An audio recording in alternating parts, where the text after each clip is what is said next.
네, 안녕하세요. 더블업 시작하겠습니다. 빈센트와 편다성입니다. 네, 시장부터 잠깐 보고 가겠습니다. 오늘 코스피가 3.9% 하락한 7,730선 지나고 있습니다. 오늘은 코스닥이 빨간불을 켜주고 있는데요. 1.04% 상승한 855선 지나고 있습니다. 오른쪽 수급 보시면 오늘도 개인은 사고 있고요. 외국인과 기관은 파는 모습 보여주고 있습니다. 네, 종목 보시겠습니다. 코스피 종목부터 보시면 오늘 최대 실적을 발표한 삼성전자가 6%대 하락하는 모습 보여주고 있고요.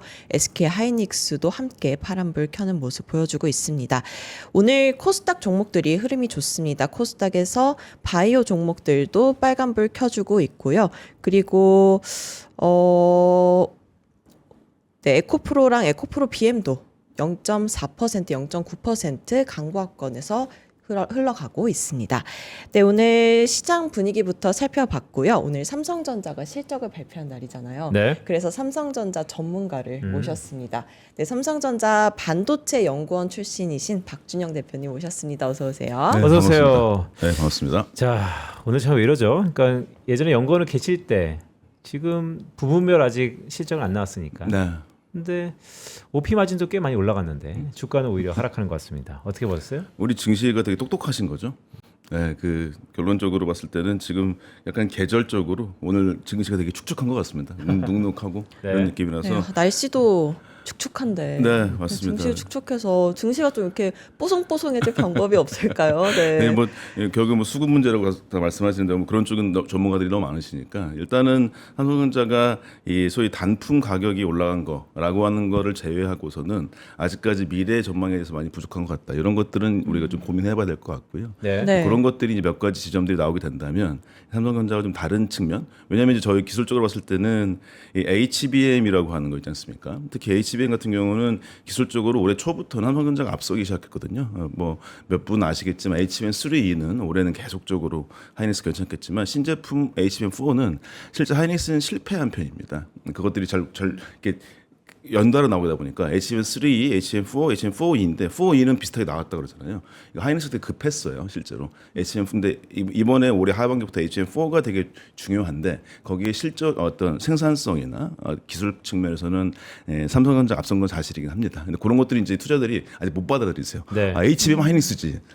근데 그거는 뭐 못 받아들이는 건 투자자들의 마음이기 때문에 어쩔 수는 없는 것입니다. 삼성전자가 그런 모습을 보여주는 게 되게 중요할 것 같고 일단 첫 번째는 네. HBM4 같은 것이 일단은 보여줘야 메모리에서의 경쟁력에 차별화된 측면을 보여줘야 투자자들이나 아니면 다른 분들도 두 회사를 비교하시는 분들이나 아니면 외국 분들도 좀 달리 보지 않을까 생각이 들긴 합니다. 그러니까 말씀 주셨던 것처럼 되게 중요한 부분인 것 같아요. HBM3에서 4로 넘어가면서 네. 이 HBM의 해자를 사실은 SK하이닉스가 잃었다라고도 할 수 있는데 그것을 글쎄 마케팅 측면일까 아니면 운이 좋을까 ADR 상장으로 메이크업하면서 그렇죠. 주가에서는 크게 그 빈 공간을 채우고 있거든요. 네. 그런데 베이스타일을 기준으로 HBM4 시장에서의 삼성전자가 해자가 되고 있다는 게 많이 정보가 나오고 있고 실제 수율도 많이 올라가고 있고 그렇죠. 그래서 기대를 살짝 했거든요. 근데 이번에 뭐 89조 원이라는 숫자를 제외하더라도 역시 2분기까지는 아직까지는 HBM에서 삼성전자의 실적이 그렇죠. 갈목할 만큼 큰가에 대한 의구심이 좀 생기는 숫자인 것 같아요. 네. 100조는 찍었어야 된다는 생각이 좀 드는데요. 그러니까 그 심리적 저항선이 분명히 있는 것 같습니다. 저도 이제 같이 주식을 하는 사람이기 때문에 애널리스트 분과 달리 네. 저도 실망스러워요. 근데 이게 실적을 성과급 알아도. 충당금 제외하면 네. 110조 원 육박할 거란 분석도 있지 않나요? 그건 맞습니다. 네. 근데 이제 그러니까 100조가 넘었다라고 하는 이 사항이 우리나라 분들한테 플러스 되는 게 분명히 있을 수 있을 것 같아요. 근데 그것은 삼성전자 경영에서 아마도 의사결정했을 겁니다. 이게 실제로 지금 우리 증시는 결국에는 외국 자본하고 외국의 핀테크나 그 빅테크 기술 에 관련된 주식이나 기술자들이 메모리 가격에 대한 부담감을 계속 갖고 있다는 게 긍정적 간접적으로 분명히 표현이 되고 있다고 저는 생각이 듭니다. 네. 이런 측면이 굉장히 중요한 것이고 결국에 이 100조라고 하는 거 넘었다고 하는 거하고 이제 계산해 가지고 아마도 이제 US 달러로 바뀌겠죠. 그 측면이 만약에 삼성전자가 이번 분기 때 전 세계 1등일 수 있을 것 같아요. 그럼 과연 그게 삼성전자한테 호재일까라는 거는 좀 우리가 고민을 해봐야 될 것 같습니다. 전 그래서 이것이 그러니까 이번 분기 때 굳이 100조를 찍었다 안 찍었다는 지금 우리 투자들한테 굉장히 클까요? 잘 모르겠어요. 네. 네, 실제로 근데 괜찮은 것 같다. 그다음에 방금 우리 대리님 나오셔서 말씀하셨지만은 일단은 그게 우리에게는 이미 반영이 돼 있다 정도인 상황인 것 같아서 네. 이게 이제 어떤 투자의 큰 모멘텀이나 이런 거 봤을 때는 아까 말씀드린 대로 다른 측면의 무언가들이 있어야 인 것이고 뭐 HBM 이어나가게 된다면은 내년도에는 두 회사가 비슷한 것 같다. 정도는 있을 것 같고 이제 결국에 또 이어지는 게 뭐 얘기하고 같지만 6월달에 처음으로 파운드리가 플러스 된 것 같다. 네, 이런 월간 측면. 기준으로. 네 맞습니다. 그 다음에 이제 삼성전자 지금 DS만 많이 보시고 있지만 작년도 1년 전에 딱 보시게 되면 삼성전자가 그때 반도체가 영업이익 기억나세요 혹시? 0.5조 원이었어요. 네. 딱 1년 전에 바로.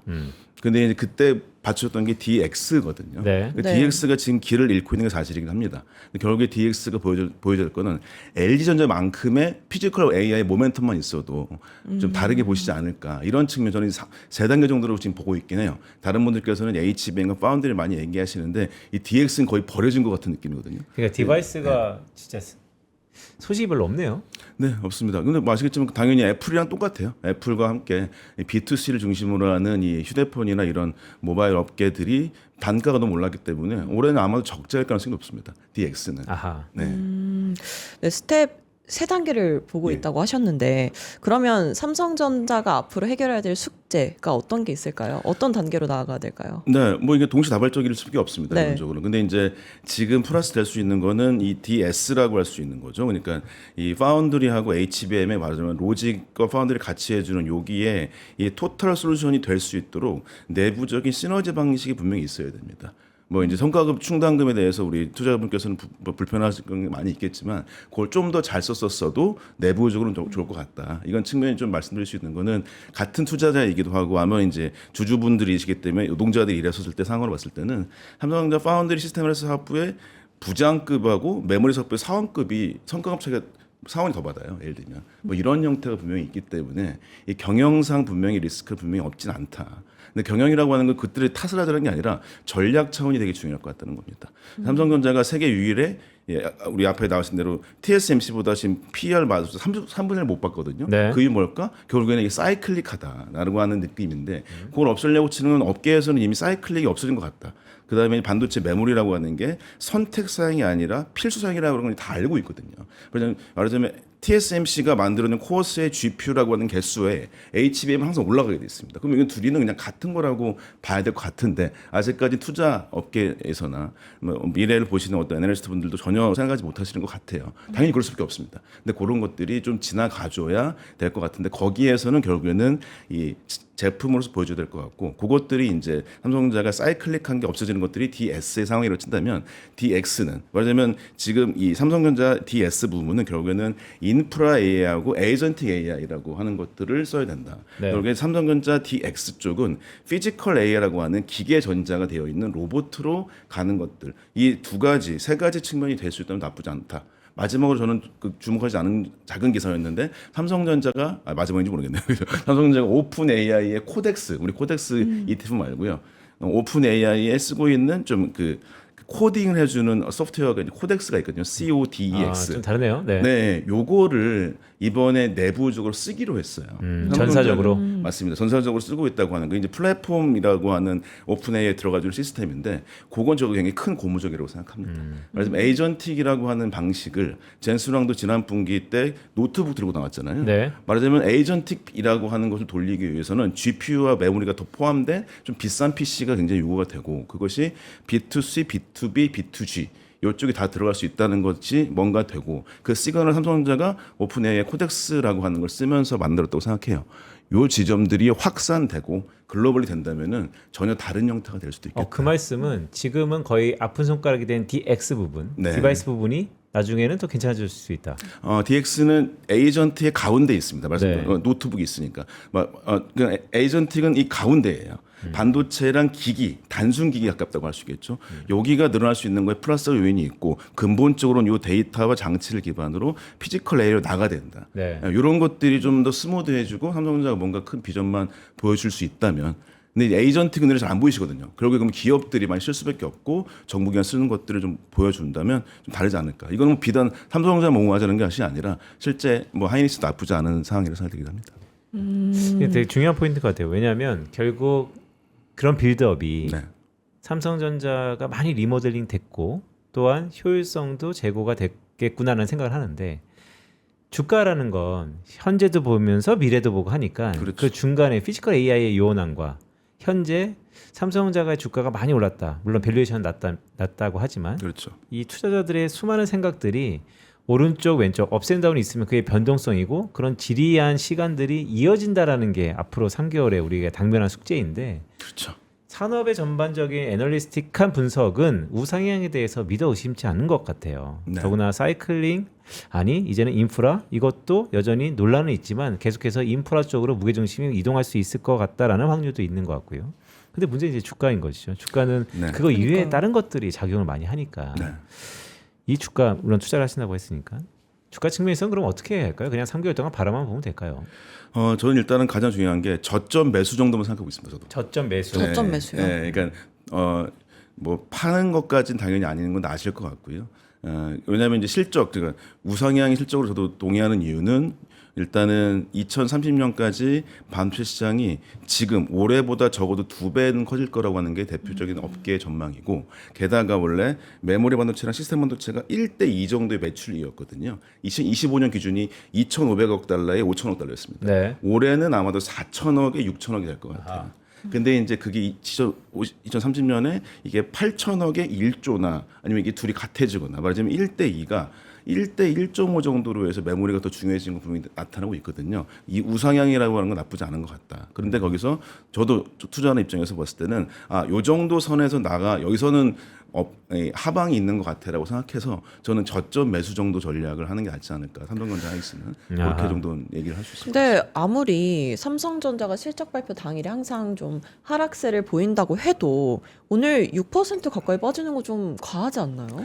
지금 이제 투자자분들, 저 같은 사람도 가만히 있는 상황인 거고, 네. 소위 이제 거래가 일어나는 분들이 대부분 외국인 분들인 거고, 외국인은 자금이라고 하는 게 우리나라 투자의 비율도 분명히 있을 것도 있을 것 같고요. ADR 상장이라고 하는 메모리 반도체에 대한 자금 여력 같은 것들이 그쪽으로 몰리는 방향이 없지 않은 것 같습니다. 그래서 결국엔 지금 단순한 수급 문제라서 이것도 지금도 굉장히 저도 뭐 물론 6월달에 도 힘들었는데 7월달도 장마 끝날 때까지는 되지 않을까. 네. 어느 정도 이제 장마가 언제 끝나죠? 7월 말인데요. 7월 이게 이제 말이요? 엔비디아 실적 같은 거 있을 수 있을 것 같고, 그러니까 장마라고 하는 게 지금 거의 소나기잖아요. 우리나라 지금 스콜이거든요. 네. 이렇게 해서 이제 변동폭이 엄청 커지고 있습니다. 지금 그거를 이제 우리는 받아들여야지 않을까. 저도 그냥 있는 돈 있으면은 네. 그냥 빚내지 않고 소득 들어왔을 때 저점 매수하는 저점 정도로 매수요. 생각하고 있습니다. 그러니까 이제 그 말이 제가 흔히 일반인들로 인해서 간편하게 심플하게 바뀐다고 이제 밀사 전략이 계속해서 이제 얘기하는 건데, 그래도 이렇게 변동폭이 크면 말씀하셨던 것처럼 가진 사람들은 요지부동, 파는 사람들은 기관 외국인, 그러니까 이제 주가가 계속해서 툭툭 떨어지고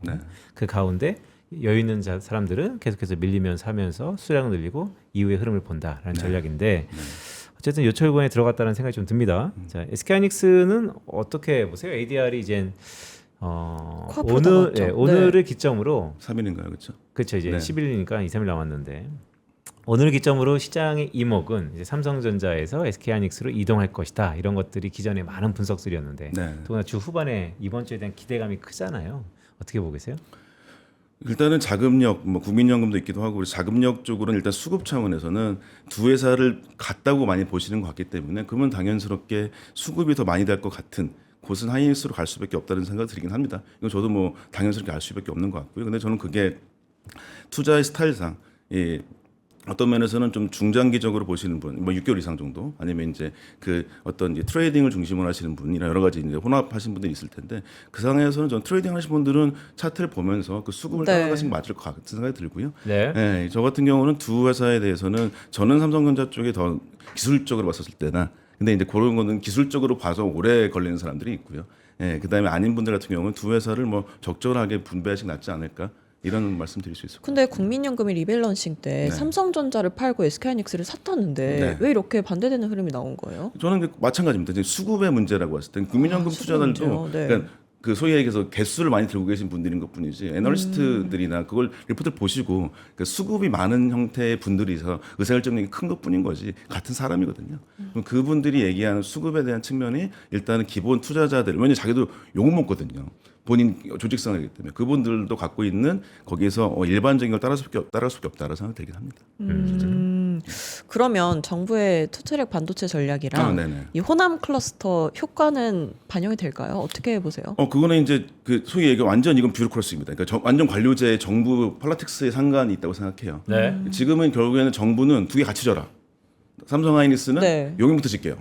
이 상황이거든요. 근데 이번에 어저께 뉴스 보시면 광주공항 쪽에 부지 결정됐다라고 나오고 있지 않습니까? 그러니까 이제 안 할 것 같으니까 하는 거죠. 네, 맞습니다. 드라이브 거는 거죠. 네, 그러면 이제 처음에 딱 팹은 2년 걸리거든요. 2년 걸립니다. 그럼 처음에 건설이 막 들어가요.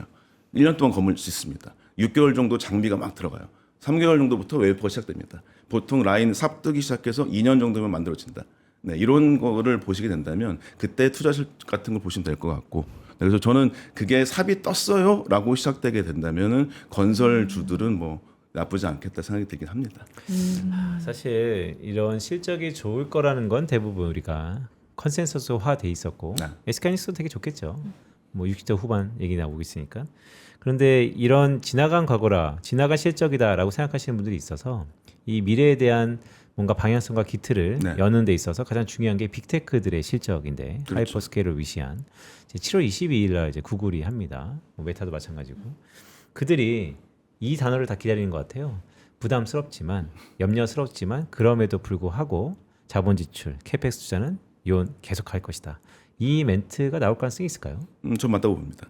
지금 이제 저희가 지난주 힘들었게 딱 두 회사잖아요. 애플과 메타라는 회사들이 소위 불만을 토로한 거죠. 근데 두 회사들은 그동안 이 모바일 혁명부터 해가지고 약 20년 가까이를 너무 쉽게 돌려버렸어요.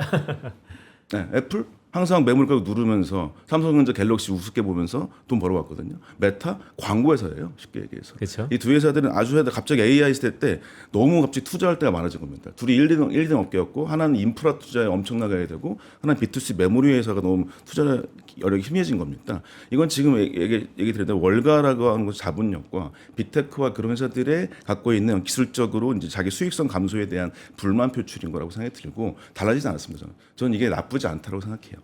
네, 이것들이 이제 실적으로 보여줄 수 있는 것들이 나올 수밖에 없을 것이고 빅테크 회사 같은 경우에는 그러니까 말하자면 구글과 이런 회사들은 그다음에 이제 엔트로픽이나 우리 오픈 AI 같은데 이런 데서 이제 그나마 삼성 걸고 있는 게 뭐죠? 가치 투자하자. 우리 에이직 만들어줄게 니네 들어와. 우리가 돈 줄게.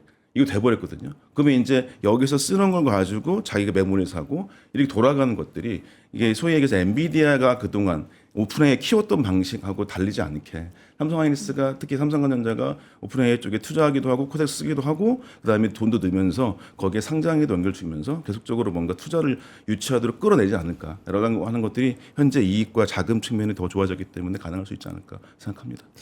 그러니까요. 네. 어떻게 보면 이런 얘기도 있던데 지금의 엔비디아의 어떻게 보면 조정은 그의 마켓시어 해자가 희석되고 하락하는 것에 대한 반증이다.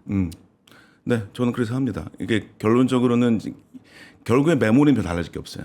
결론적으로는 이제 이 엄청난 독점이었던 엔비디아라고 하는 데서 에이직들이 그 소위 이제 아시겠지만 그 스페셜 반도체인 거죠. 맞춤 반도체 이런 것들이 점점 늘어나고 있고 이번에 투자 같은 거 보시면은 메타에서나 뭐 오라클이나 뭐 등등에서도 가 뭐가 있냐면 자체 GPU라고 하는 게 자체 에이직이라고 하는 게 다 투자에 나와 있습니다. 네. 그럼 거기에는 엔비디아한테 나쁠 것이다. 좋진 않다. 그러니까 엔비디아가 이제 에이전트를 가려고 하는 것이고, 근데 거기에서는 뭐든 XPU는 무조건 메모리다.